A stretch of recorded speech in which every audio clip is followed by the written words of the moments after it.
أعوذ بالله من الشيطان الرجيم. بسم الله الرحمن الرحيم. إنا لله وإنا إليه راجعون. صلى الله عليك يا أبا عبد الله. صلى الله عليك يا غريب كربلاء.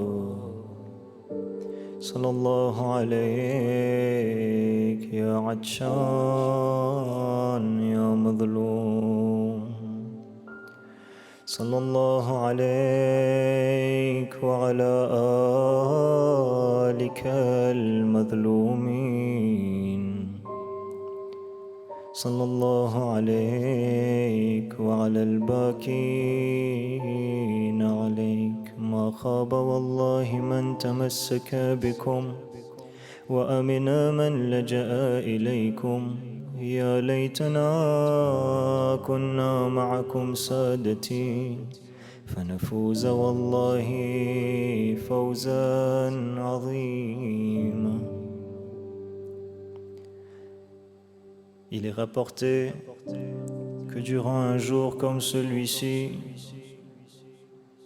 le compagnon de notre 8e imam, Du'bal al-Khuza'i, se présenta auprès de l'imam al-Rada alayhi salatu wassalam. Il raconte, il dit: دخلت على سيدي ومولاي في مثل هذه الأيام فرأيته جالسا جلسة الحزين الكئيب وأصحابه من حوله. Il dit: lorsque je suis entré dans la maison de l'imam, alors j'ai trouvé l'imam al-Rada assis dans la posture de quelqu'un d'extrêmement triste, de profondément affligé, des larmes coulant à flot de ses yeux. Ses compagnons étaient aussi rassemblés autour de l'imam. Lorsque l'imam me vit arriver, il me dit: مرحبا بك يا دعبل مرحبا بناصرنا بيده ولسانه. Il me dit: bienvenue à toi, ô Du'bal, bienvenue à celui qui nous soutient et qui nous aide par sa plume et sa parole. Car Du'bal était un poète, Du'bal était un écrivain des poésies des Ahl al-Bayt, en faveur des Ahl al-Bayt, en l'honneur des Ahl al-Bayt. Alors il raconte, il dit: l'imam al-Rada se leva et me fit une place à côté de lui.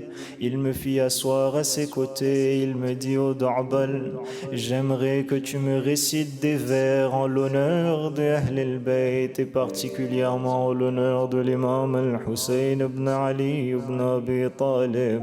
Car ô Du'bal, ces jours sont des jours qui sont pour nous les Ahl al-Bayt des jours de deuil intense, alors que ces mêmes jours sont des jours de fête pour nos ennemis, les Bani Umayya. Alors il lui dit: ô Du'bal, quiconque pleure ou fait pleurer ne serait-ce qu'une personne à propos de notre malheur, alors sa récompense repose sur Allah.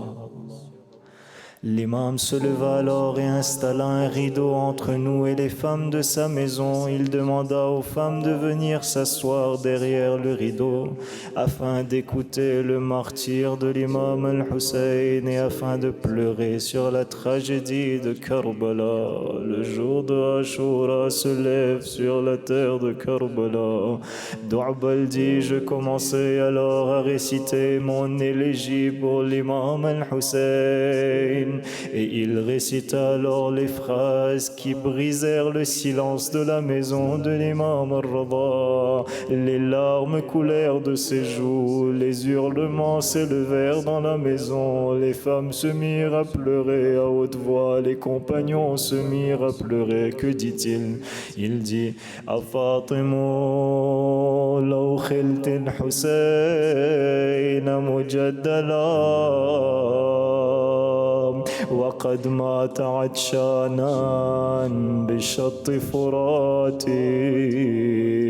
Ô Fatima ya Zahra, si seulement tu pouvais voir l'imam al-Hussein gisant au sol à Karbala, si seulement tu voyais Hussein allongé sur la terre brûlante de Karbala. وقد مات عطشانا بشط فراتي.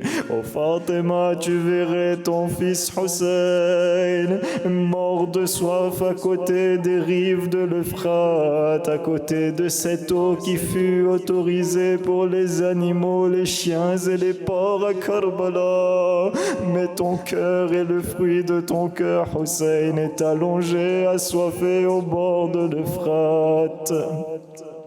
إذا للطمت الخد فاطم عنده وأجريت دمع العين في الوجنات.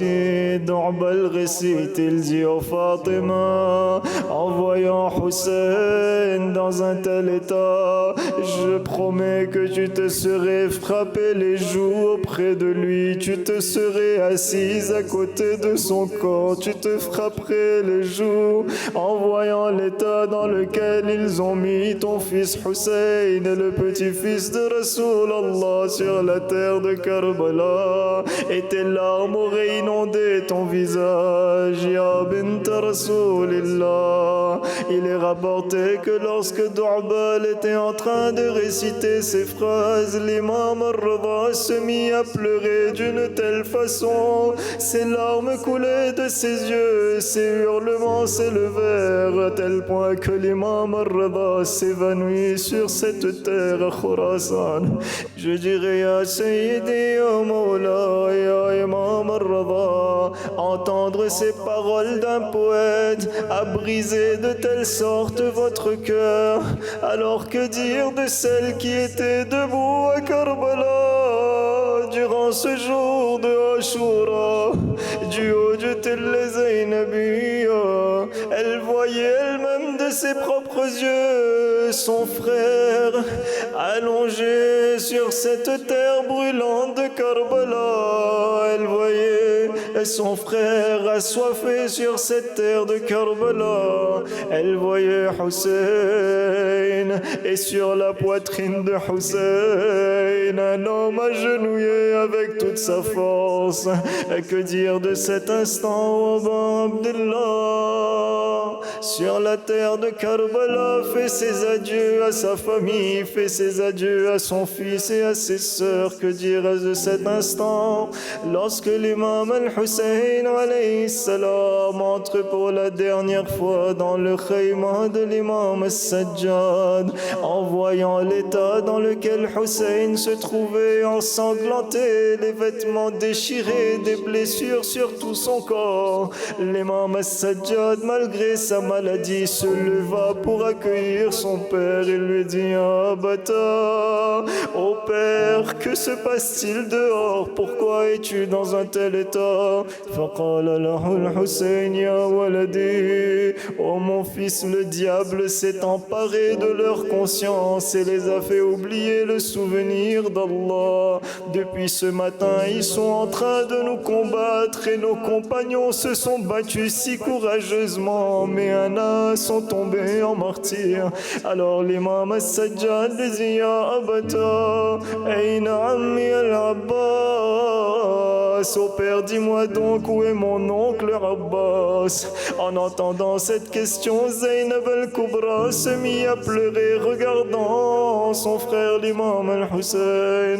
Alors Hussein lui dit: Ya bunayya inna ammaka qad qutil, cher fils Ali, sache que ton oncle Abbas a été tué et ils ont coupé ses deux mains au bord de l'Euphrate. Fabaka Ali ibn al-Hussein bukan شديدة فقال وأين أخي علي. Il lui dit au Hussein, au père Hussein, dis-moi donc où se trouve mon frère Ali al-Akbar, où se trouve Habib ibn Mabahir, où se trouve Zuhair ibn Qayn. Hussein lui dit alors يا بني اعلم أنه ليس في الخيام رجل حي إلا أنا وأنت. Il lui dit ya Sajjad, sache qu'il n'y a dans notre camp plus aucun homme mis à part toi et moi. Oh Sajjad, bientôt arrivera ce moment où moi aussi je devrais partir. Sajjad, je suis venu te faire mes adieux et je suis venu te laisser mes derniers testaments. Il lui dit ya Ali, بلغ شيرتي عني السلام.